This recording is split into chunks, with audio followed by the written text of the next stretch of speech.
Hi hello viewers, welcome to our channel. So நம்ம இந்த video என்ன பார்க்க போகிறோன்னா, இப்போ டிஎன்யூ அட்மிஷன் வந்துட்டு முடிய போகுது. ஸோ நிறைய பேர் நிறைய டவுட் கேட்டிருந்தீங்க. ஸோ நமக்கு கொஞ்சம் டிஎன்யூவில் எக்ஸ்பீரியன்ஸ் இருக்கிறதுனால ஸோ என்னெல்லாம் நடக்க போகுதுன்றதை இப்போ நாங்கள் கிளியராக எக்ஸ்பிளைன் பண்ணுறோம்.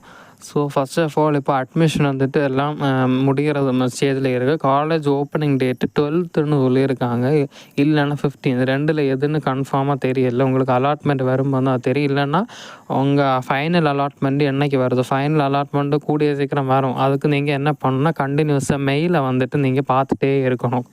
அப்போ தான் உங்களுக்கு ஃபைனல் அலாட்மெண்ட். நீங்கள் ஃபைனல் அலாட்மெண்ட்டு மேக்ஸிமம் அட்மிஷனுக்கு ஒரு 2 நாள் முன்னாடி அப்படி தான் கொடுப்பாங்க. ஃபைனல் அலாட்மெண்ட்டு டக்குன்னு தான் கொடுப்பாங்க.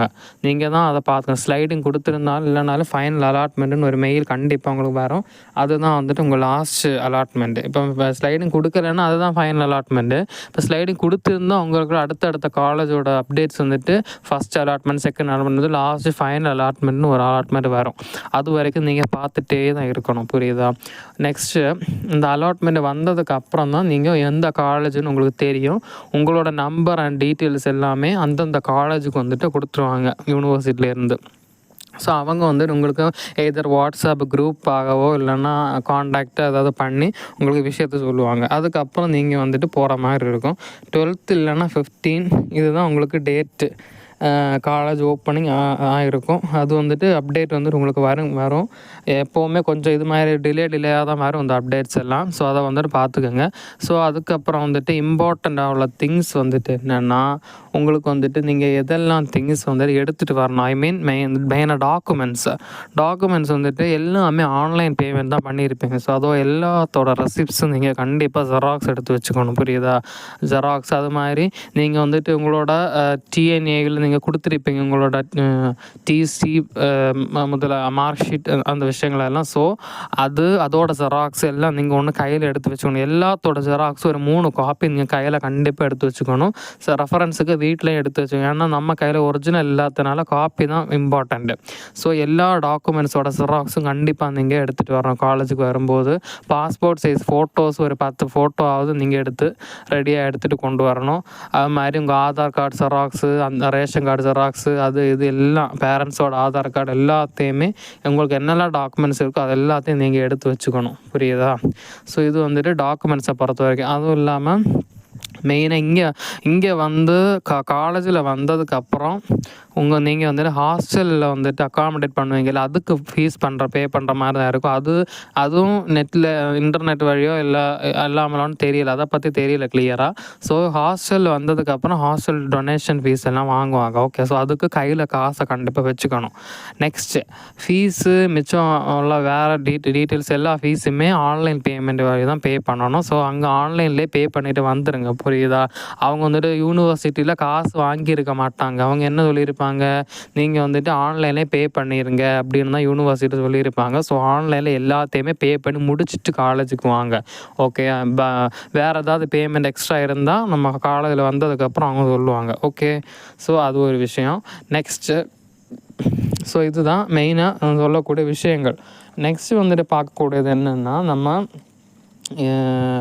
இது ஹாஸ்டல் ரிக்யர்மெண்ட்ஸ் என்னெல்லாம். இப்போ ஹாஸ்டலுக்கு வரீங்க, ஹாஸ்டலுக்கு ரிக்யர்மெண்ட்ஸ் என்னென்னு கேட்டால், நீங்கள் வந்துட்டு இங்கே காலேஜுக்கு வந்ததுக்கு அப்புறம் நீங்கள் ஹாஸ்டல் ரிக்யர்மெண்ட்ஸ் பார்த்தா போதும். அங்கேருந்து ட்ரெஸ்ஸு அது இதெல்லாம் எடுத்துகிட்டு வாங்க. உங்களுக்கு போன வருஷம் எல்லாம் என்ன பண்ணாங்கன்னா லீவ் விட்டாங்க. ஐ மீன் ஒரு 3 டேஸுக்கு அப்புறம் அப்படி லீவ் ஏதோ விட்டாங்க, ஓரியன்டேஷன் மாதிரி நடத்திட்டு லீவ் விட்டாங்க. இந்த தடவை அப்படியானு தெரியல. பூஜா ஹாலிடேஸ் வந்துட்டு வருது. ஸோ அப்போ தான் உங்களுக்கு லீவா இல்லை அதுக்கு முன்னாடி இடையில லீவ் இருக்கா அப்படின்னு ஒன்றும் கிளியராக தெரியல. ஸோ வந்துட்டு அகாடமிக் கேலண்டர் அதில் தான் இருக்கும் உங்களுக்கு விஷயம் எல்லாம். ஸோ அகாடமிக் கேலண்டர் வந்துட்டு உங்களுக்கு கிடச்சிதுன்னா அதிலே விஷயங்கள் எல்லாம் இருக்கும். இல்லைன்னா காலேஜுக்கு வந்ததுக்கப்புறம் அது வந்துட்டு கிடைக்கும் அகாடமிக் கேலண்டர். ஸோ அப்போ நீங்கள் இங்கே வந்ததுக்கப்புறம் ஹாஸ்டல் வந்ததுக்கப்புறம் என்ன கொண்டு வரணும்னா, ட்ரெஸ்ஸு மெயினாக உங்களுக்கு தேவையான ட்ரெஸ்ஸு, பர்சனல் திங்ஸ் எல்லாமே நீங்கள் வந்துட்டு வீட்டிலேருந்து கொண்டு வரதை கொண்டு வந்து தான் ஆகணும். ஓகே, பெட்ஷீட் அது இதெல்லாம். அதுக்கப்புறம் வந்துட்டு இது பக்கெட்டு, பெட்டு, பில்லோ இதெல்லாம் வந்துட்டு இங்கே இருந்தே வாங்குகிறாங்க. காலேஜ் காலேஜ் பக்கத்தில் ஏதாவது ஷாப்ஸ் எதாவது இருந்தால் அங்கே போய் நீங்கள் வாங்கி வச்சுக்கலாம். காலேஜ்லேருந்தே காலேஜ் ஷாப்லேருந்து வாங்கிட்டு உங்கள் பேரண்ட்ஸ் விட்டுட்டு போவாங்க. அது மட்டும் இல்லாமல் அட்மிஷன் வரும்போது கண்டிப்பாக பேரண்ட்ஸ் கூட தான் வரணும். எல்லோரும் கண்டிப்பாக பேரண்ட்ஸ் கூட தான் அட்மிஷனுக்கு வந்துட்டு காலேஜுக்கு போகணும். ஸோ காலேஜுக்கு போனதுக்கப்புறம் இந்த திங்ஸ் எல்லாம் வாங்கிக்கலாம். எல்லாம் ரெஜிஸ்ட்ரேஷனில் காலேஜில் ரெஜிஸ்ட்ரேஷன் விஷயம் அது இதெல்லாம் பண்ணுவாங்க. ஸோ எல்லாம் ஃபார்ம் ஃபில்லப் பண்ணுற மாதிரி அதெல்லாம் பண்ணி முடிச்சுட்டு நீங்கள் வந்துட்டு லாஸ்ட்டு இந்த திங்ஸ் எல்லாம் வாங்கிட்டு காலேஜில் ஒப்படைச்சிட்டு போகிறேன் பேரண்ட்ஸ். ஸோ இதுதான் வந்துட்டு நார்மலாக நடக்கக்கூடிய விஷயம். ஸோ பெருசாக ஹாஸ்டலில் ஒன்றும் தேவை இருக்காது. பிளேட்ஸ் எல்லாம் பிளேட்டு எல்லாம் ஒரு பிளேட்டு ஒரு கப் எல்லாம் வேணால் அசிஸ்டன்ஸுக்கு வச்சுக்கோங்க. காலேஜில் இருக்கும், அதெல்லாம் இருந்தால் அசிஸ்டன்ஸுக்கு வச்சுக்கோங்க. அண்ட் ஆல்சோ பெட்டு எல்லா காலேஜும் ஒவ்வொரு காலேஜும் ஒவ்வொரு மாடலாக இருக்கும். அதனால் அதுக்கேற்ற மாதிரி எல்லாம் கையில் ஒரு ஸ்பேர் மாதிரி வச்சுக்கோங்க எல்லாத்துக்கும். ஸோ பெட்டு வேணுன்னா பெட்டும் வெளியிலேருந்து இங்கே வாங்கிக்கலாம். ஓகே, காட்டெல்லாம் அவங்கள கொடுத்துருவாங்க. Next discontinuation. ஸோ டிஸ்கண்டினியூஷன் சொல்கிறது என்னென்னா, இப்போ வந்துட்டு ஜாயின் பண்ணதுக்கப்புறம் நமக்கு பிடிக்கல, அது வேறு கோர்ஸுக்கு நான் போகிறேன், வேறு காலேஜ் போகிறேன், எனக்கு இது பிடிக்கல அப்படின்னா யூ கேன் டிஸ்கண்டினியூ. அப்போ டிஸ்கண்டினியூக்கு டைம் லிமிட் இருக்குது. டிஸ்கண்டினியூ வந்துட்டு ரெஜிஸ்ட்ரேஷனில் பண்ணி முடிச்சுட்டு கொஞ்சம் டைம் கொடுப்பாங்க. அந்த டைம் வரைக்கும் தான் உங்களுக்கு டிஸ்கண்டினியூ பண்ண முடியும். அப்படி இப்போ டிஸ்கண்டினியூ பண்ணால் ஃபைன் அடைக்க வேண்டிய தேவையில்லை.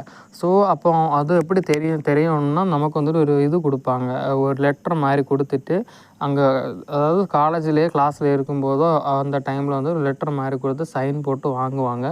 அந்த சைன் போட்டு அந்த லெட்டரில் என்ன இருக்கும்னா, நம்ம டிஸ்கண்டினியூஸ் இதுக்கு மேல் டிஸ்கண்டினியூ பண்ணால் 2 lakhs ஃபைன் கட்டி தான் டிஸ்கண்டினியூ பண்ண முடியும், அதுக்கு நான் ஒப்புதல் தரேன் அப்படின்னு ஒரு சைன் போட்டு வாங்குவாங்க.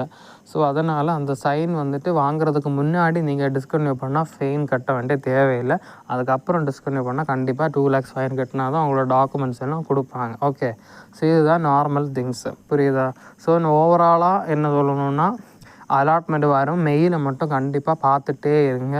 பிளான் எல்லாம் கரெக்டாக பிளான் பண்ணுங்கள். லொக்கேஷன் பாருங்கள், வேணால் காலேஜில் காண்டாக்ட் பண்ணுங்கள். லொக்கேஷன் எங்கே இருக்குன்னு பார்த்துட்டு கரெக்டாக அந்த லொக்கேஷனுக்கு வந்துட்டு காலேஜுக்கு போங்க.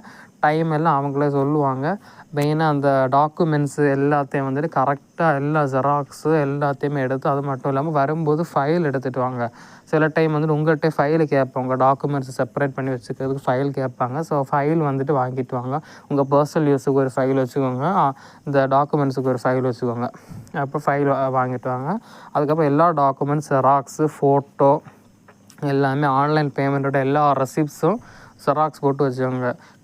கவுன்சிலிங் ஃபீஸு அந்த டைமில் இருந்து நீங்கள் என்னெல்லாம் வாங்கினீங்களோ எல்லா பேமெண்ட்டோட பில்லையும் வந்துட்டு ஜெராக்ஸ் பண்ணி அதையும் எடுத்துகிட்டு இதுக்கு கூட கொண்டு வரணும். அதை பின்ன ஹாஸ்டல் டெபாசிட்டுக்குள்ளே காசு அதை எடுத்துகிட்டு வரணும். அண்ட் ஆல்சோ ஹாஸ்டல் திங்ஸ் வந்துட்டு எல்லாம் அதுக்குள்ளே காசு தேவையுள்ள மெட்டீரியல்ஸ் எல்லாம் எடுத்துகிட்டு வாங்க. ஸோ இதுதான் ஓவராலாக உள்ள விஷயம் இருக்குது. அந்த அக்ரி காலேஜுக்கு வரும்போது நார்மலாக எடுத்துகிட்டு வரக்கூடிய திங்ஸு இதெல்லாம் இதுதான்.